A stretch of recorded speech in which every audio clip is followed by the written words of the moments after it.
Trentahin Ates Don't Gatekeep. So for today's episode, let's talk about the things that I stopped caring about now that I'm in my 30s. I posted a similar video ng ganitong topic sa TikTok ko and ang daming naka-resonate. Ang daming mga nasa 20s or teens nila na nakarelate dun sa topic. May mga nagko-comment na ako daw yung digital ata nila. So in this video, I want to dive deeper into this topic. Kasi looking back when I was younger, I realized na I spent so much time and energy caring about the things na at the time, it felt very important.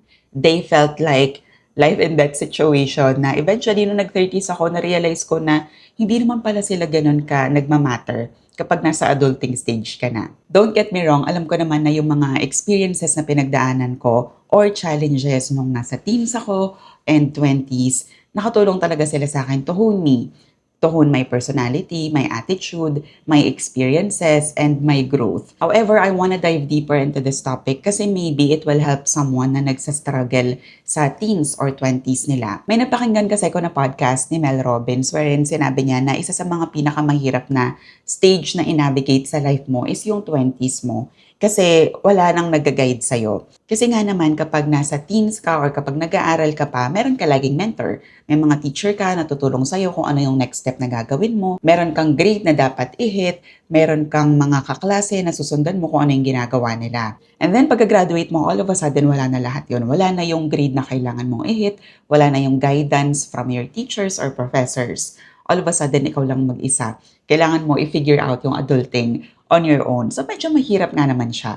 Yung 30s ko naman, hindi naman siya automatically naging way for me to become more confident or less stressed sa pag-figure out kung ano yung dapat kong gawin na next step. If anything, I still have a lot of questions. Parang I'm learning as I go. Pero I think ang pinaka-importante doon, I became more confident sa kung ano yung dapat kong pagtuunan ng pansin. Mas komportable na ako na mag-decide kung alin ba yung mga bagay na nagmamatter talaga sa akin or ano yung mga bagay na okay lang na i-let go ko. So now let's talk about the things that I stopped caring about in my 30s. Kasi whether you're in your teens, 20s, or early 30s, maybe you can save yourself a little bit of unnecessary stress with these tips. First, I stopped caring about looking successful. I want to talk about this topic first kasi I think ito yung pinaka-relevant dito sa channel na to since I always talk about money, looking successful, being rich versus looking rich. And gusto kong i-share sa inyo na pinagdaanan ko din naman yun kasi when I was younger, I associated having money with being able to afford nicer things. For example, kapag bagong sahod ako, ang ibig sabihin sa akin noon makakabili ako ng bagong damit, bagong sapatos, bagong gamit sa opisina para presentable ako lagi at I look successful. At ang pinaka-toxic trait ko at that time is wala akong pakialam sa kung magkano yung nagagastos ko sa travel. Pinagsisihan ko yun kasi nung nasa 20s ako, wala akong rent. Nakatira ako sa parents ko hanggang mag-28 ako. Ibig sabihin, hindi ko kailangan problemahin yung renta. Hindi ko rin kailangan problemahin yung pagluluto, yung pagkain ko sa araw-araw. Kasi andun yung mama ko. So parang nakadepende ako sa kanya. However, hindi ko tinake advantage yun para maayos yung finances ko. Kasi ang focus ko lang at that time is ma-finance yung travel needs ko. And ang dami ko nakikita sa internet right now na sinishare nila na probably yung younger self nila would feel proud sa kung ano yung ginagawa nila right now. And I agree, I think yung 20 self ko naman, mapaproud siya sa kung ano yung ginagawa ko right now. Pero a part of her would feel shy or appalled na sinishare ko right now na naka-frugal living ako. Siguro sasabihin niya na, huy, bakit mo naman sinasabi sa internet na namamalengke tayo? Or bakit mo pa kailangang i-share na nagko-commute tayo? I don't think na yung mindset ko nung nasa 20s ako, kayang i-share sa internet right now na nagko-commute ako, na mamalengke ako, naka-frugal living ako. Pero nung nasa 30s na kasi ko, I care much less about looking successful, about having to afford nicer things. Kasi ang mas focus ko na talaga ngayon, mas maging financially secured. Kasi aanuhin ko naman yung I look rich nga on social media, in front of my friends, in front of my colleagues.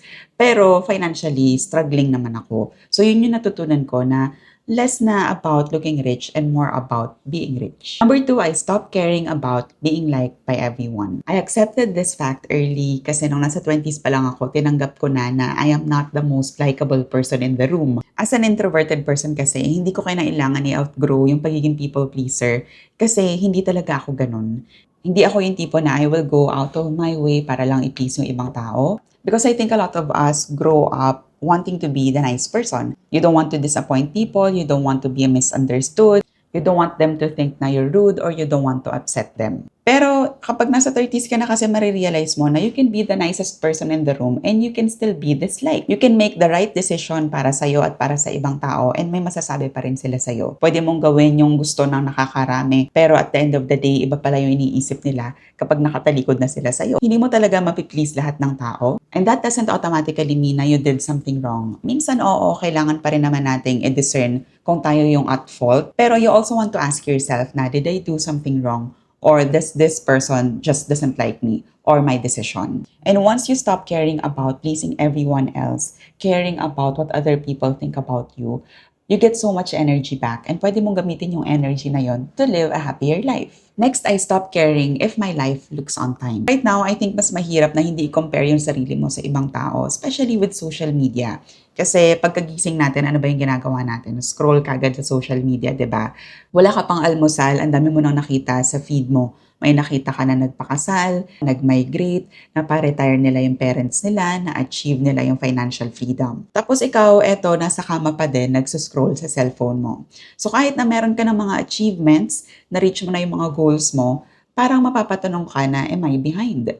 Am I doing something wrong? So kahit na meron ka ng path na naka-assign that day, kung ano yung gusto mong gawin, all of a sudden, maiiba yung perception mo sa kung ano yung progress mo right now. All of a sudden, merong ibang opinion na sumisiksik sa utak mo na parang late ka na, you have to do more. Pero yung question kasi na, am I behind? Behind what?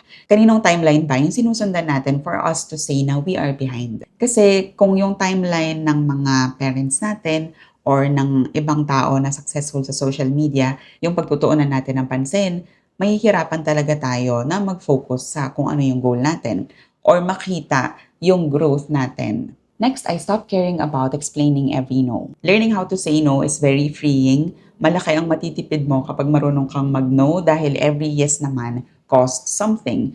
Either it costs your time, your money, or your peace of mind. And dati, kapag nag-no kasi ako, feeling ko kailangan ko mag-explain kung bakit ako nag-no. I felt like I needed a whole explanation kung bakit hindi ako sasama, kung bakit hindi ako makakapag-ambag, kung bakit hindi ako pwede. And since ayoko na ma-disappoint yung kausap ko, instead of saying no, napapayes ako. And that's something that I've had to outgrow. Medyo nahirapan akong gawin, pero eventually natutunan ko na i-limit yung mga yes ko pagdating sa mga gala. Kasi guys, nadederail niya talaga yung aking savings or yung finances ko dahil hindi ako nakakapag-ipon. Nagagastos ko yung emergency fund ko. At ang pinakamalala, minsan nakakapangutang pa ako. Pero at the end of the day guys, ano ba yung mas importante para sa atin? Yung ating financial security at yung peace of mind natin or yung opinion ng ibang tao?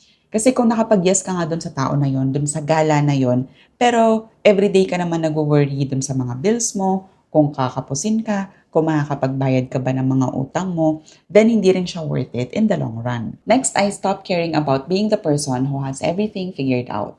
Kapag kasi nasa 30s ka na, dapat alam mo na kung anong nangyayari talaga sa buhay mo at kung ano yung path na tatahakin mo. Dapat okay ka na financially, meron ka ng pamilya, meron ka ng business. Pero truth be told, I know people who are in their late 30s, 40s, 50s who are starting all over again. And I'm one of them kasi nasa 30s na ako nung nag-decide ako na umuwi ng Pilipinas at magsimula ulit from scratch. So that's such a good reminder na wala naman talaga tayong sinusundan na timeline. Yung sarili lang natin. It doesn't mean naman na you shouldn't have goals or plan. Maganda pa rin naman na meron tayong idea kung ano ba yung gusto nating mangyari sa life natin in a year or so. Pero kung wala ka pa nun at figure out mo pa kung ano yung next step mo, that's also okay. And eventually din, mas naging komportable na ako to say these things sa ibang tao kapag tinatanong nila ako kung anong plano mo, ano na mangyayari. Naging komportable ako sabihin na I don't know, hindi ko pa po alam, figure out ko pa.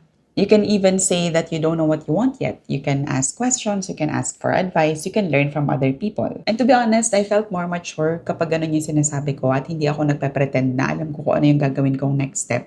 Kasi ibig sabihin, your life is in progress. You're trying to figure things out. Next, I stopped caring about making my life look interesting. Recently, I posted a vlog about my life here in Manila and I posted that video thinking na magpa-flop talaga siya kasi there's nothing interesting about my day.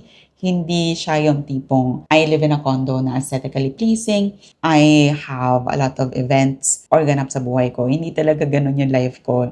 Especially yung day na pinili kong i-share dun sa video na yon. Pero surprisingly, it did well. It actually did better dun sa ibang videos na ina-expect kong mag-blow up.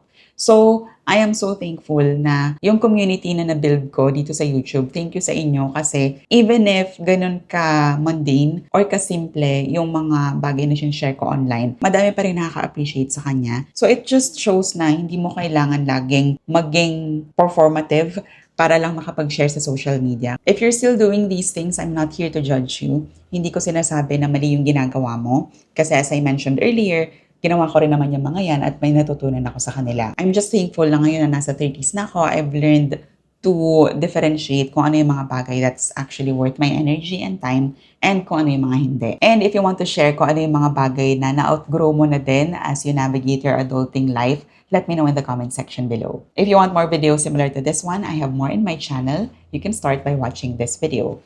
That's it for today and I'll see you there. Ciao!